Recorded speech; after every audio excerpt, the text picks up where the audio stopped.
বাঙালি ঐতিহ্য তুলে ধরতে গুলশান লেক পার্কে আয়োজন করা হয় বর্ণাঢ্য পৌষ উৎসব।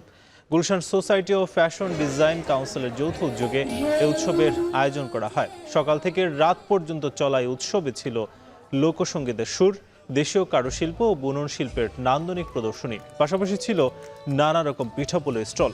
উৎসবের শেষ পর্বে আয়োজন করা হয় বিশেষ ফ্যাশন শো, যেখানে দেশীয় নকশা ও লোকজ মোটিফে ফুটে ওঠে বাঙালির সংস্কৃতি ও ঐতিহ্য। সব মিলিয়ে গুলশান লেক পার্কের পৌষ উৎসব পরিণত হয় এক প্রাণবন্ত সাংস্কৃতিক মিলন মেলায়।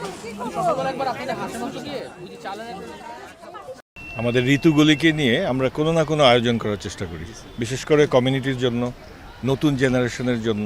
আমরা এটা নিয়মিতভাবেই করছি। তবে পৌষ উৎসবটা এবারই প্রথম। আমাদের কাছে ফ্যাশন কাউন্সিল বাংলাদেশ যখন অ্যাপ্রোচ করে যে এটা গুলশান সোসাইটির সাথে করা যাবে কিনা, আমরা সানন্দে রাজি হই এবং এই আয়োজনটা করেছি। সবাই তো বেশ এনজয় করছে মনে হয়।